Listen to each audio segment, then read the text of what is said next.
Contrast could not be more stark from the pictures we've been seeing all night into the wee hours of the morning here in Chicago of all the celebrations around the world. It's sort of eerily quiet here in Phoenix this early, and there are still actually some McCain people filtering around the lobby, hugging each other. There are some people still literally in the bar here because it's 2 hours behind East Coast time. But in talking to some of those McCain staffers, they're saying, look, basically we did all we can. This is the way it works. No regrets. And in fact, John McCain said very much the same thing when he addressed his supporters here right behind me just a few hours ago.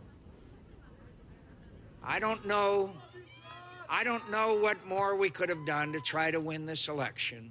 I'll leave that to others to determine.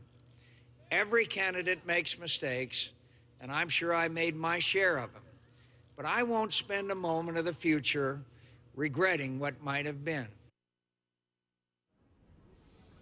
Now, there are going to be plenty of postmortems, questions raised about whether Senator McCain made mistakes that really made the situation worse, whether, for example, a selection of Sarah Palin was the right move, whether or not suspending his campaign a couple of months ago temporarily to deal with the financial crisis, whether that backfired on him. But when you talk to senior McCain aides, what they basically say is, look, this was sort of a perfect storm out there.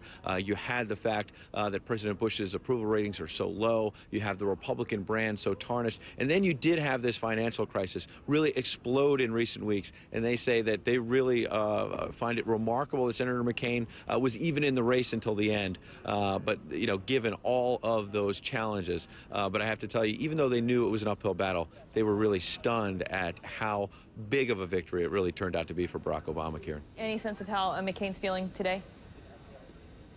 Well, we haven't had a chance to get to him yet. As you know, there's some talk that he may be heading to Sedona, his cabin there. That's sort of his retreat in good times and bad. Obviously, he has some decisions to make about the future. He has 2 more years on his Senate term. He'll be up for election in 2010. It seems very likely that he would continue to serve out that term for a couple of reasons. I mean, number one, he said throughout this campaign that he chooses to fight. He's a fighter.